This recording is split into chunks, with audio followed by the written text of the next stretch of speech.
نحمده ونصلي على رسوله الكريم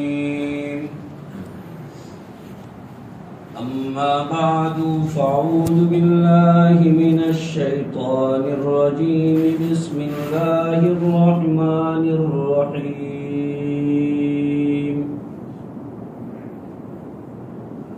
الذين يقيمون الصلاة ويؤتون الزكاة وهم بالآخرة هم يوقنون. وقال رسول الله صلى الله عليه وسلم حصنوا أموالكم بالزكاة. صدق الله مولانا العظيم وصدق رسوله النبي الكريم ونحن على ذلك لمن الشاهدين والشاكرين والحمد لله رب العالمين. اللهم صل على مولانا محمد وبارك وسلم تسليما كثيرا كثيرا. بزرگوں اور دینی بھائیوں،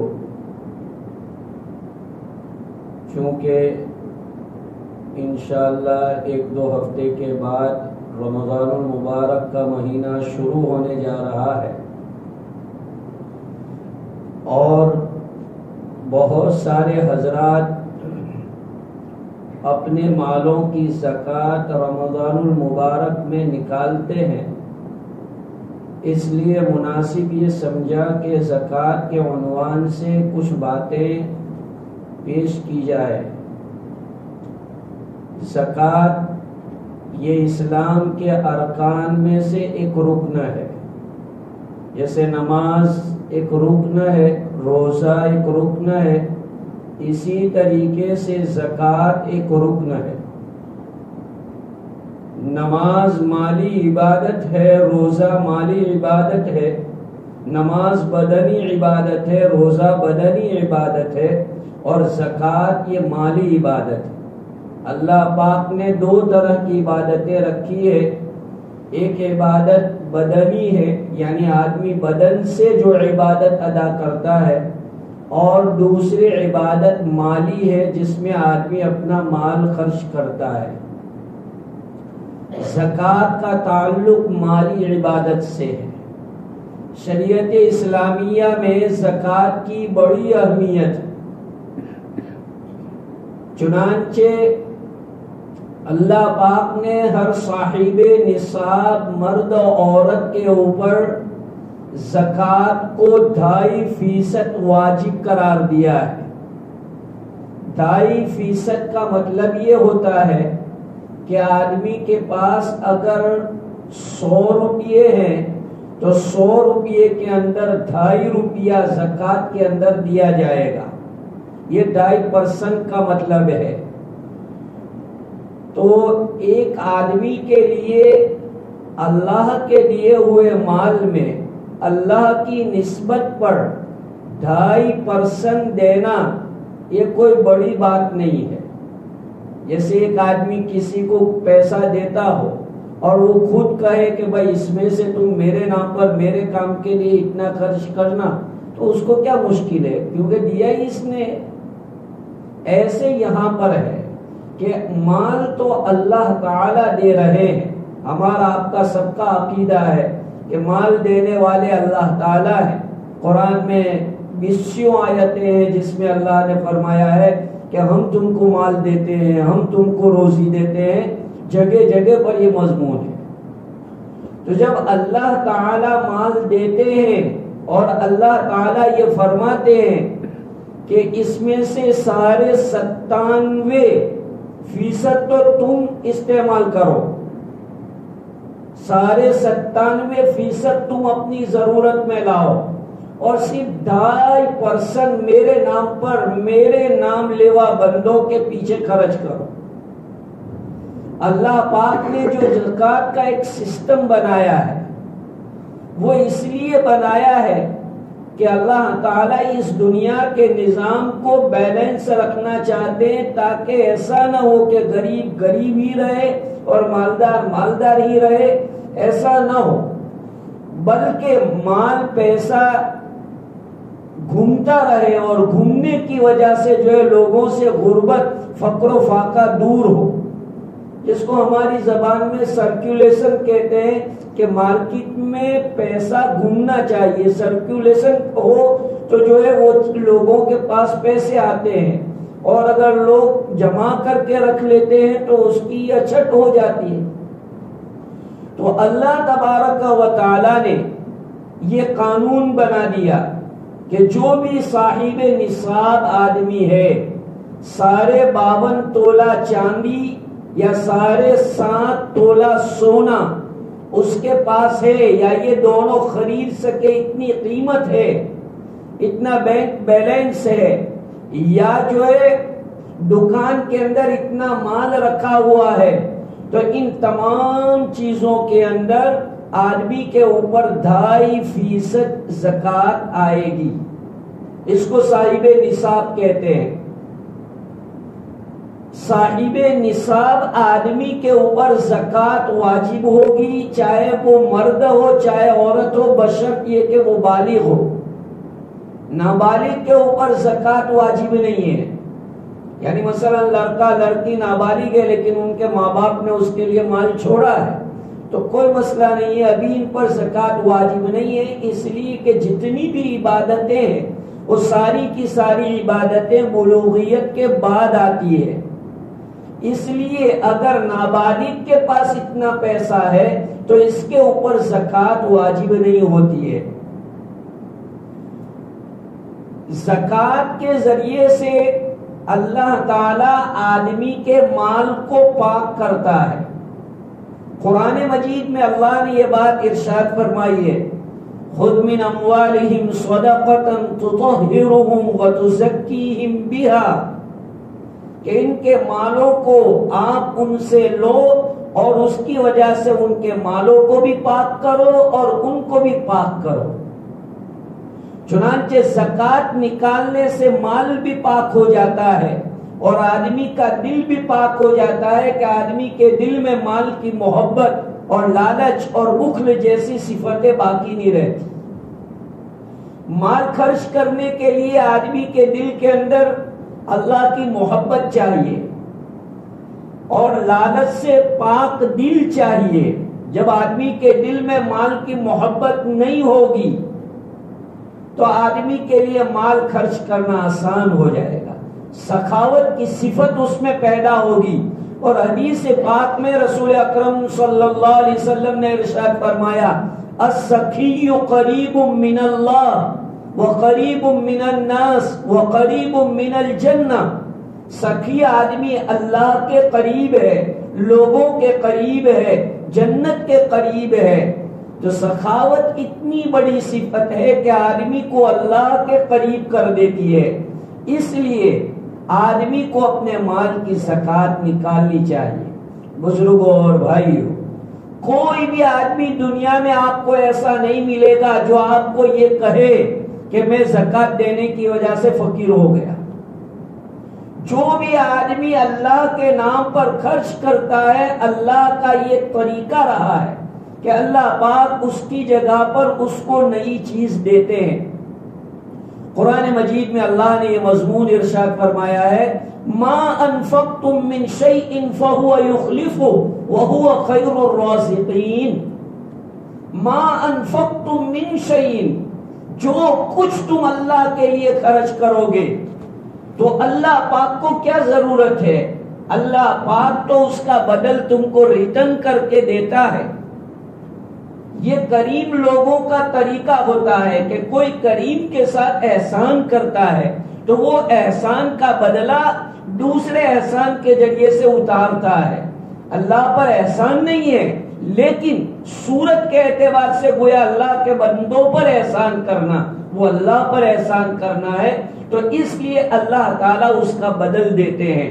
اسی لیے قرآن مجید میں اللہ تعالیٰ نے زکوٰۃ کو قرض سے تعبیر کیا، قرض، من ذا الذی یقرض اللہ قرضا حسنا، کون ہے جو اللہ تعالیٰ کو قرض حسنہ دے؟ قرض حسنہ میں واپس کرنا ضروری ہوتا ہے۔ گویا اللہ تعالیٰ اس آیت میں یہ بتلا رہے ہیں کہ جو بھی اللہ کے لیے مال خرچ کرتے ہیں، اللہ کی نسبت پر خرچ کرتے ہیں، چاہے زکوٰۃ دے، چاہے فطرہ دے، چاہے قربانی دے، چاہے للہ خرچ کرے، اللہ پاک کے ذمہ ہو گیا ہے کہ اللہ اس مال کا بدل ان کو ریٹرن کرے، اس لیے اس کو قرضے سے تعبیر کیا۔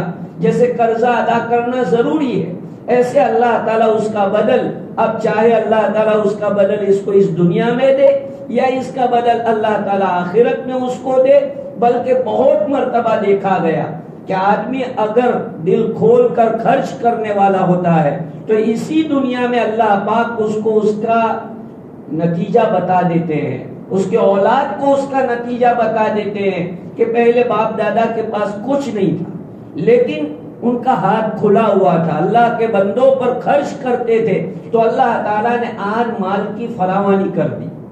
تو بزرگوں اور بھائیوں، اللہ کا یہ طریقہ ہے کہ اللہ پاک اس کی نسبت پر مال خرچ کرنے والے کو کبھی محتاج نہیں بناتے، کبھی فقیر نہیں بناتے۔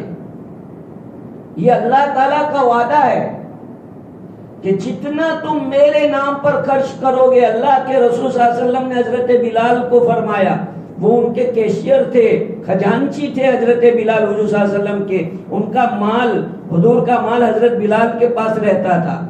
تو حضرت بلال رضی اللہ تعالیٰ عنہ کو اللہ کے رسول نے کہا، انفق یا بلال، انفق یا بلال ولا تقصد العرش قلالا، اے بلال دل کھول کے خرچ کرو اور عرش والے سے تنگی کا خوف مت رکھو کہ عرش والا مالک تمہیں آج دیا کل بھی دے گا۔ تو خرچ کرنے والا گویا اللہ کے ساتھ حسن عقیدت اور اچھا گمان رکھتا ہے، وہ یہ سمجھتا ہے کہ آج میں خرچ کروں گا تو کل اللہ تعالیٰ مجھے دیں گے۔ اس لیے زکوٰۃ یہ ایک فریضہ ہے، اگر کوئی آدمی زکوٰۃ ادا نہیں کرتا، انکار کرے تو کافر ہے، لیکن ادا نہیں کرتا تو وہ آدمی فاسق گنہگار ہے، اس کا ایمان مکمل نہیں ہے، کمپلیٹ نہیں ہے۔ کیونکہ عمارت جو ہے 5 پلر 4 ستون کے اوپر ہوتی ہے، اگر ایک ستون بھی ڈیمیج ہو جائے، ایک پلر بھی ڈیمیج ہو جائے تو وہ عمارت جو ہے کس وقت گر جائے کچھ نہیں کہہ سکتے۔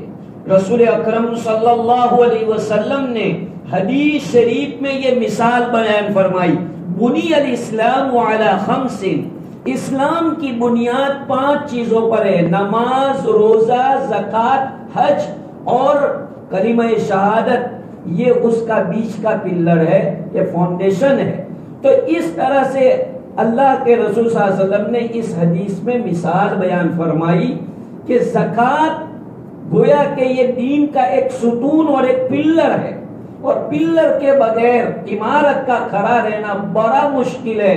اسی طرح یہاں پر بھی ہے کہ آدمی کا ایمان اسی وقت مکمل ہوگا جب آدمی ان ارکان کو اچھی طرح سے ادا کرنا ہوگا۔ اس لیے بھائیوں، ہم کو ہمارے مالوں کی زکوٰۃ حساب کر کے نکالنی چاہیے، لمسم نہیں نکالنی چاہیے۔ ہمارے کچھ بھائی نکالتے لیکن لمسم نکالتے ہیں، لمسم نکالنے سے زکوٰۃ ادا نہیں ہوتی ہے، بلکہ وہ جو تمہارے پاس دوسرا مال ہے وہ مال بھی بیکار ہو جاتا ہے۔ حدیث میں ہے کہ جس مال کے ساتھ زکوٰۃ کا مال مل جاتا ہے تو زکوٰۃ کا مال اس مال کو برباد کر دیتا ہے، اس لیے زکوٰۃ کے مال کو الگ رکھنا چاہیے۔ زکوٰۃ اگر آدمی نہیں نکال سکتا ہے ایک ساتھ پوری، کبھی کنڈیشن نہیں بھی ہوتا ہے تو کوئی مسئلہ نہیں ہے، آدمی کو لکھ لینا چاہیے کہ مثلا 2023 کے سال کی میرے اوپر جو ہے 25,000 روپے زکوٰۃ آتی ہے۔ اب ایک آدمی کے ہاتھ میں نہیں ہے 25,000 روپے تو کوئی مسئلہ نہیں ہے، اللہ پاک ایسا تو نہیں کہتے کہ کب بھی دے دو۔ آئندہ 2024 کی رمضان تک تمہیں 25,000 روپے نکال کے دینے ہیں، تو اب تم جو ہے 1,000 کر کے بھی دے سکتے ہو، 2,000 کر کے بھی دے سکتے ہو، 5,000 کر کے بھی دے سکتے ہیں. مسئلہ ہے 25,000 ایک سال میں پورا کرنا. آسانی کے ساتھ میں آپ کو سمجھا دے رہا ہوں کہ مثلا آپ صاحب مال ہے اور آپ کے اوپر 50,000 روپیہ زکوٰۃ ہے، اور 50,000 جیسی رقم ایک آدمی کے ہاتھ میں ایک ساتھ ہو، اور پھر نکالنا بھی بڑا بھاری لگتا ہے کہ 50,000 روپیہ جیسا نکالنا آدمی. تو اس کے لیے علماء نے یہ بتایا کہ ٹھیک ہے تھوڑا تھوڑا نکالے. مثلا کوئی آدمی اس کے پاس آیا، غریب آیا، اس نے اس کو یا کسی دوست فرینڈ نے کہا کہ یار کسی بچی کی شادی کرانے کی ہے، ذرا تمہارے پاس کچھ ہو تو دو نے. تو اس نے 5,000 روپئے دے دیے کہ بھائی ٹھیک ہے دیکھو میرے پاس 5,000 روپئے زکوٰۃ کے یہ ہے، اب لکھ لو کہ میں نے 5,000 روپئے دیے. پھر اسی طرح کوئی اور آیا، بیمار آیا، کوئی اور حاجت مند آیا، اس کو آپ نے دیا، کسی مدرسے والے کو آپ نے دیا. اب آپ اپنی ڈائری میں، اپنی کاپی میں اس کو لکھو کہ میں نے سال بھر اتنے اتنے پیسے زکوٰۃ کے دیے. اب اخیر کے اندر پھر اس کا حساب کر لو، اگر برابر نکل گیا ہے سبحان اللہ، اگر کچھ کمی رہ گئی ہے تو تھوڑا بہت زیادہ نکال دو، اللہ کے راستے میں ہی نکالنا ہے. لیکن بھائیوں زکوٰۃ اس طرح حساب سے نکالی جائے گی تو یہ زکوٰۃ آدمی کے مال کو پاک کر دے گی، محفوظ ہو جائے گا، مال ضائع ہونے سے محفوظ ہو جائے گا. سہارنپور کے اندر ایک بزرگ تھے جن کا نام حضرت مولانا زین العابدین تھا. چنانچہ امانت دار بہت تھے، تو کسی نے ان کے پاس مال امانت کے طور پر رکھا، لاکر کے اندر رکھا ہوا تھا. رات میں چور گھسا ان کے مکان کے اندر اور اکیلے تھے گھر کے اندر، تو کونے کے اندر سوئے ہوئے تھے، اور تو وہ چور جو ہے تالا توڑنے کی برابر ٹرائی کر رہا تھا. اتنے میں حضرت کی آنکھ کھل گئی. تو حضرت پھر بھی سوئے رہے اور یہ بناتے رہے کہ گویا انہیں معلوم نہیں ہے، اور چور بہت کوشش کر رہا تھا. تو حضرت نے جو ہے چارپائی بیٹ کے اوپر ہی پڑے پڑے آواز دی کہ بھائی تو فجر تک ٹرائی کرے گا نا تو بھی یہ لاک کھلنے والا ہے نہیں، اس لیے کہ اس کی زکوٰۃ دی جا چکی ہے، اور جس کی زکوٰۃ دی جا چکی ہو وہ ضائع ہوتا نہیں ہے. اس لیے تو کتنی بھی ٹرائی کر، فجر کی اذان تک تو کوشش کرتا رہے گا تو بھی یہ تالا کھلنے والا نہیں ہے، اس لیے مہربانی کر کے تو چلا جا. تو دیکھنے میں تو یہ ایک ہنسنے جیسا واقعہ ہے، لیکن در حقیقت یہ عبرت والی بات ہے کہ ان کو اتنا کانفیڈنس تھا کہ جس مال کی زکوٰۃ نکال لی گئی ہو تو اس مال کے اوپر اللہ کا پہرا آ جاتا ہے، اللہ کا پہرا آ جاتا ہے. ورنہ میرے بھائیوں آج کے زمانے میں ہم ہماری آنکھوں سے دیکھتے ہیں دواخانوں میں روپیے ضائع ہو رہے ہیں، سرکاری مقدموں میں اور اس طرح پولیس تھانوں میں، اور نہ جانے کہاں کہاں آدمی کا مال ضائع ہوتا ہے. جہاں خرچ کرنا ہوتا ہے وہاں مال خرچ نہیں کرتا آدمی، تو دوسری جگہ اس کا مال خرچ ہوتا ہے. آج ہماری لوگوں کی یہ عادت بنی ہوئی ہے کہ ہم دوسرے غلط رسومات کے اندر شو کے لیے، نام کے لیے، ریاکاری کے لیے اور دوسری چیز کے لیے تو مال بہت خرچ کر دیں، لیکن جہاں اللہ کے لیے نیک کاموں میں مال خرچ کرنے کی باری آتی ہے تو ہم لوگ پیچھے ہٹ جاتے ہیں.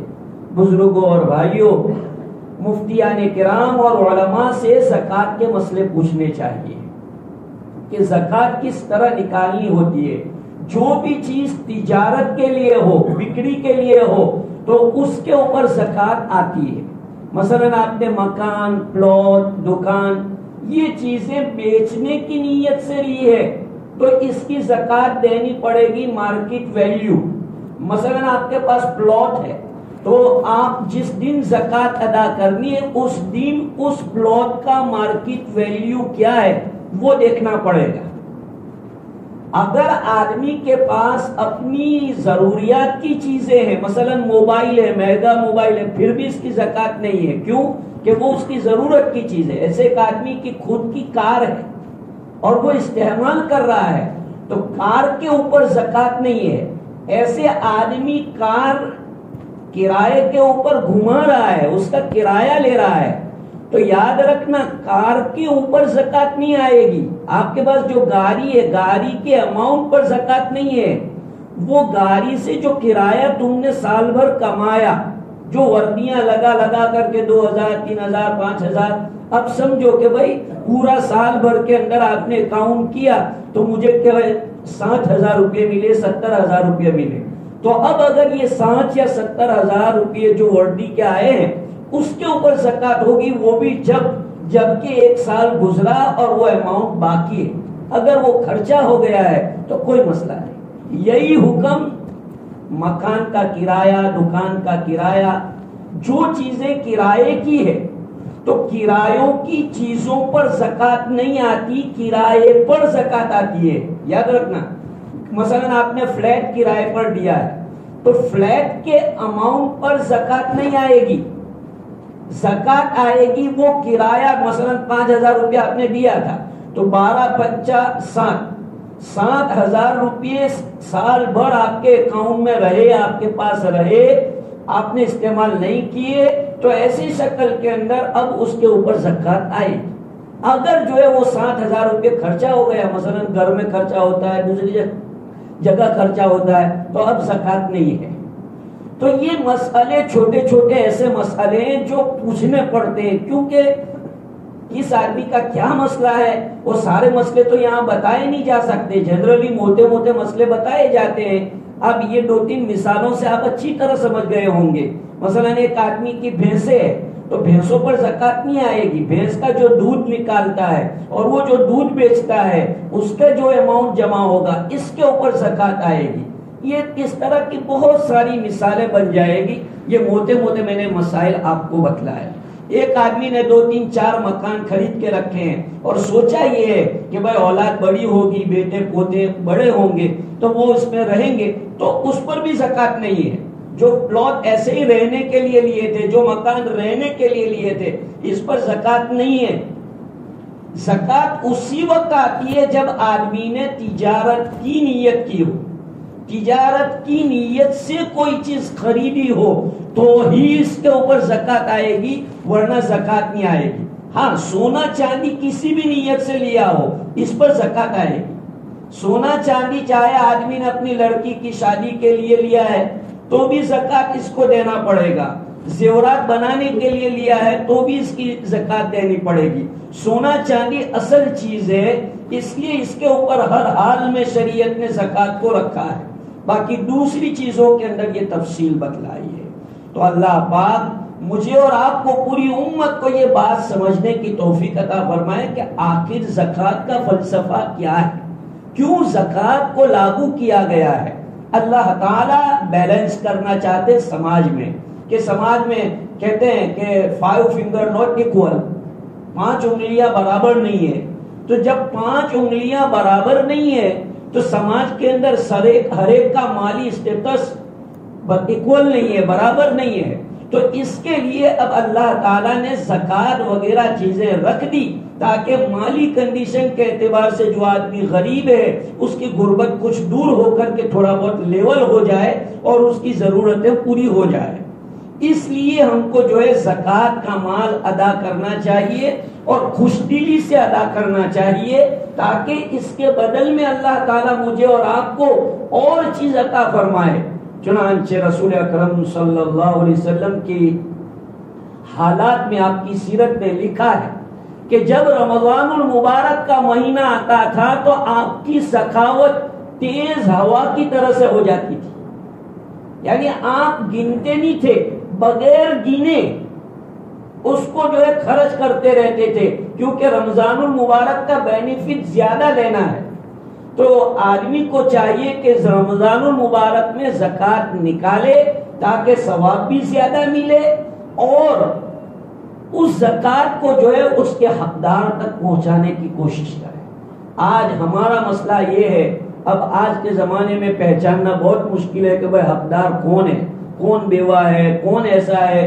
اس لیے علماء کہتے ہیں کہ بھائی دینی ادارے جو ہوتے ہیں, مدرسے جو ہوتے ہیں, تو مدرسوں میں زکات دینے سے ایک تو یہ ہے کہ اسلام جو پھیلے گا, جو لوگ پڑھیں گے اس میں اس کو ثواب ملے گا.